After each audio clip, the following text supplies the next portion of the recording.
level. That's Well, you know MAGSAYO, his experience, he's gonna go. So, you know, obviously mixed.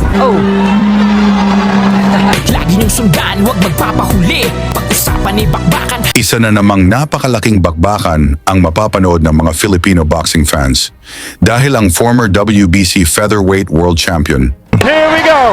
Yan ang puwersa na taglay ni Mark Magnifico MAGSAYO. Bagsak na naman! Mark Magnifico MAGSAYO ay muling sasabak sa aksyon. Si MAGSAYO ay may kartadang 28 panalo, 18 knockouts at 2 talo at kasalukuyang WBC Continental America Super Featherweight Champion. Matapos niyang talunin ang Mexicanong si Jorge Matacuellar sa undercard ng Pacquiao versus Barrios sa Las Vegas, muling nagningning ang kanyang pagkakakilanlan, ang mabilis, mabangis at eksplosibong estilo ng pag-atake na para bang machine gun sa bilis ng kanyang mga suntok. Here we go! Yan ang puwersa na taglay ni Mark Magnifico Dala ang momentum, hawak ngayon ni MAGSAYO ang rank number 1 sa WBC at rank number 3 sa WBO, Super Featherweight Rankings, kung saan magkakaroon ito ng WBC Final Eliminator ngayong January 31 kontra sa rank number 2 ang world-class Italian fighter na si Michael Magnesi. Straight. He started strong now with Travis trying to bring it in right away. Weird. Insisted Michael because Contreras is still over. The count for Contreras is over, it's over. Si Magnesi ay may record na 25 panalo, 2 talo at 13 knockouts at kasalukuyang WBC Silver Champion at IBO Super Featherweight Champion. Kilala siya sa mabilis na footwork, agresibong galawan at walang atrasang estilo. Isang tunay na pagsubok para sa sinumang naghahangad ng world title shot.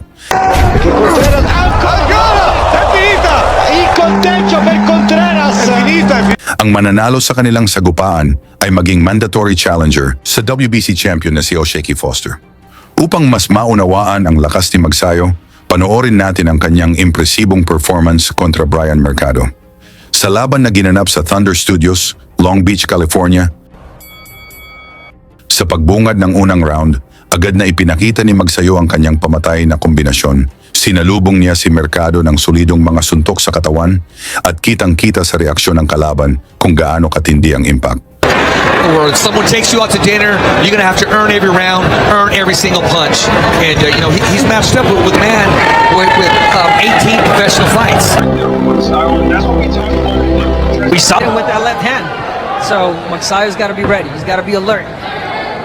You know, I'm liking what I see already. I saw the step over, you know, as if to say, I want an early night, but I want to give everybody an opportunity to show my skills to the world once again.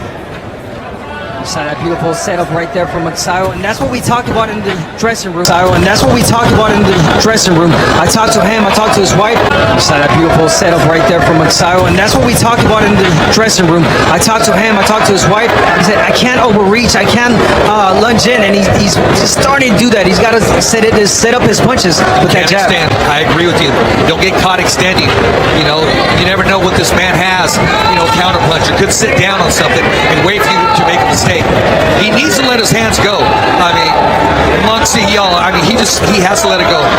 Let your hands go. You're in a fight. You sit back and pace. You know, look at the stars. He almost got him there with that left. And Brian Mercado, he's ready. I mean, let's remember and let's remind people that Brian Mercado was supposed to fight November 30th against KAMAO Moten. But Moten came in 15 pounds over the weight limit. Moten, obviously, a great prospect from What's with these Mayweather fighters? They seem to come overweight. Like Yeah, you know, that's part of their game plan. And even the advice they give people, come in over. Yeah, I don't know. Sometimes you get away with it, and you know, they're waiting. I guess they hope that the fighter will take the fight and have that advantage. But Brian said, nope, I'm not taking the fight. And here he is. Against MAGSAYO, like you mentioned, an experienced fighter, speed, power, he's got it. He's letting his hands go. Here he is. Against MAGSAYO, like you mentioned, an experienced fighter, speed, power, he's got it. He's letting his hands go. Beautiful body shot right there. MAGSAYO's cutting the ring off right now. He's just waiting. Mula sa isang malinis at malakas na body shot, unang bumagsak si Mercado. Ngunit nagawa pa nitong tumayo at lumaban. There you go. Walks him down, beefy shot to the body.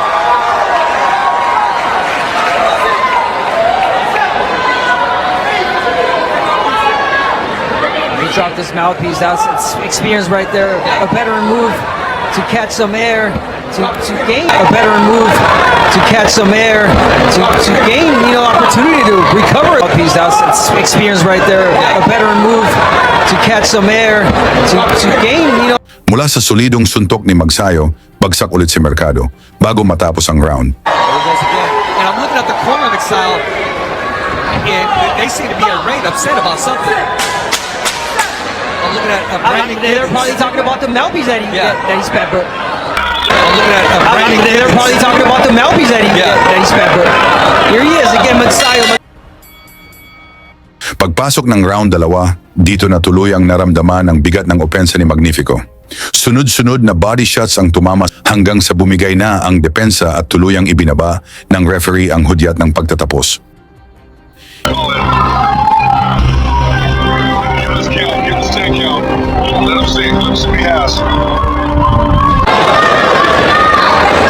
Referee, I think he's getting ready to call it. Isang dominanting second round knockout victory na muling nagpatunay kung bakit mataas ang pag-asa ng mga eksperto na maaari pang maging world champion si Mark Magsayo sa super featherweight division. Sa tingin ninyo, magiging world champion pa kaya ulit si Mark Magsayo sa super featherweight? Ilagay ang inyong sagot sa komento at huwag kalimutang isama ang inyong lokasyon para makita natin kung hanggang saan umaabot ang suporta ng mga Pinoy sa napakalaking laban na ito kontra Michael Magnesi. Lagi niyong sundan, huwag magpapahuli. Pag-usapan ni bakbakan, balita niya at laban. Mga Pinoy na di nagpapagapi. Salamat sa mga suporta na lagi nandyan.